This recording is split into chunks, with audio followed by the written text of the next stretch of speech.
Everybody, it's me again, Marvin. This time I'm here to talk about what to expect when you are doing Turo, or if you're looking to start doing Turo, looking to get into the business of doing Turo. Those are the important things I think that a lot of newcomers do not know, or they don't expect to know because they feel like they can just go out there, buy a car, and put it on Turo and start making money next week. Um, there's a lot of little details that a lot of people don't know, or they probably don't educate themselves on knowing about Turo. And as you should know, this is a business. So whatever car you get, make sure you are not attached, emotionally to that car. And I see a lot of people when I'm on the Facebook groups, when I watch some people's TikToks, they say, hey, I just left the dealership. I just financed this 2023, 2025, 2026 vehicle. I'm going to put it on Turo and I'm going to make $1,200 a month on it. But they don't understand after that 1,200, Turo is going to take at least, depending on the plan that you're in, Turo is going to take at least 10, 15, 20% of those fees out of that $1,000. So you're down to like $800. And then if you're financing the vehicle, you probably have a car note anywhere from $400 to $1,000 a month or whatever. Let's just say $500. So out of the 800, 500 has to go to, the car note. And then now, you're down to $300. And then when you factor in, you got to do the car wash. You have to put money aside for taxes. You have to put money aside for maintenance. Those things get you down to maybe $100 in profit, $50 in profit. So if you rent a car out for a whole month, you only walk away with $1,500, $50, $100. That's not good business, because you didn't really get to pay yourself, and the car is just racking up miles, and all you're doing is just saying, I'm making $1,200 a month on this vehicle, or $1,000 a month on this vehicle, but the expenses, you never really showed the true picture. If you do not have a car and you're looking to get a first car, like your first vehicle, I would say get a cash car. And I know not everybody has the ability, I don't know people's finances, but not everyone has the ability to get about, I would say, 5, 6, 7 thousand, somewhere around there. 5, 6, 7 thousand dollars could get you a nice cash car. Something like, you know, a Nissan Maxima, Ford Fusion, like a Chevy Trax, like one of those mini SUVs, sedans, that's good on gas, and doesn't have too much transmission issues at a certain mileage. But what you should do is get a cash car, and before you get a car, this is very, very important. Before you, whatever car you're thinking about, if you're buying any car, whether it's through a dealership, a used dealership, new dealership like Carvana, wherever, on the street, wherever, auctions, make sure you have the VIN number for that vehicle. Now, when you have the VIN number for that vehicle, make sure you put that VIN number in the Turo app first before you buy any car. I see a lot of people make a mistake, and they say that I bought this car, and when I entered it on Turo, it said there was an open recall. It said this car is not eligible for Turo. So make sure before you buy any car, I don't care if it was a 2026 car, 2027, you put that VIN number, ask for the VIN number. That should be car buying 101, but still, you ask for the VIN number, you run up a Carfax, you enter the VIN number into Turo's app, and Turo will tell you when you're going to list the car.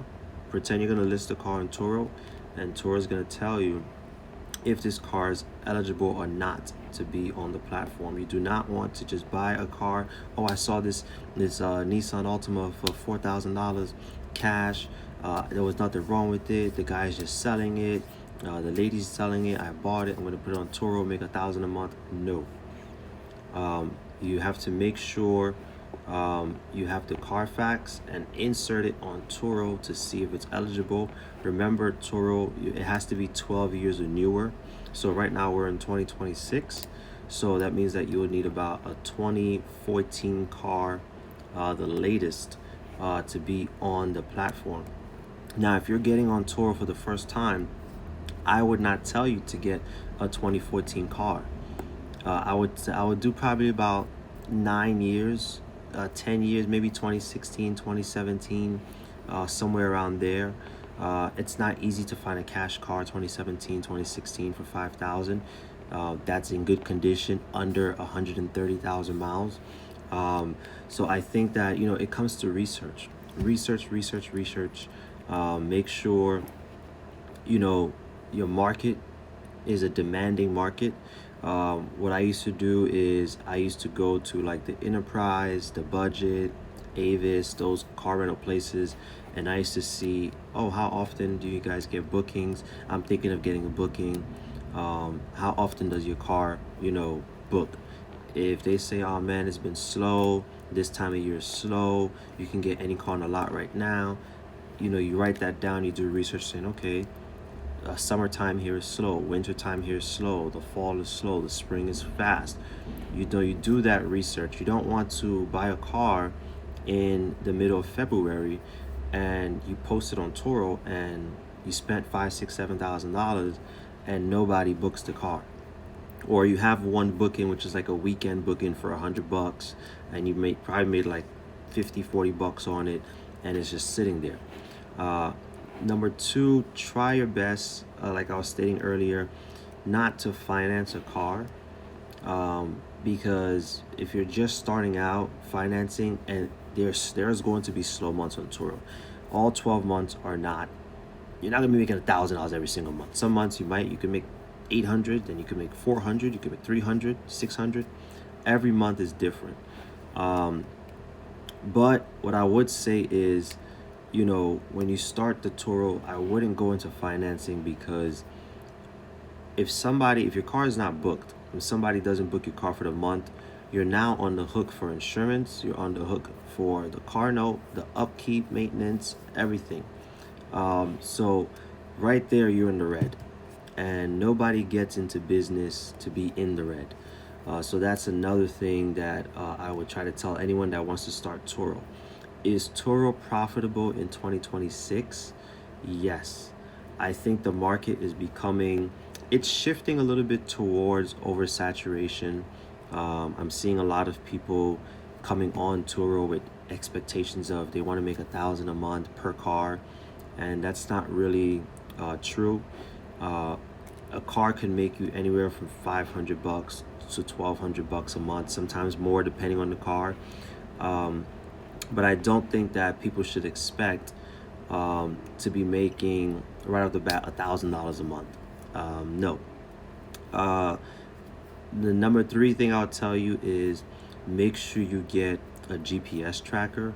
Some people have like switches that can turn the car off remotely, but just make sure you get a GPS tracker. I have Bouncy. Bouncy is about $9 a month. It tells you how fast the person's going, the speeding. It tells you if the person is braking too much. It tells you where the car is located at all times, and it's literally a plug and play. So if somebody unplugs it, it will send like an alert at the last location it was unplugged. So Bouncy's been good for me, and the more cars you have with the Bouncy tracker, the more discount I guess Bouncy would give you, which is pretty cool. And they have an app. You can label the GPS. You can label it, Nissan Altima, BMW, so that way you can keep track of your cars, where they are, if they're all out at the same time. Another thing I would say is, my fourth thing I would say is just, besides the market, to just make sure you always have a backup plan for your business. Like for me, Turo is not my only stream of income. It's lucrative. I've talked to people that have 30 cars. I've talked to people that have 50 cars.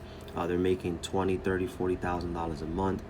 It's very lucrative. It's a lucrative business, absolutely.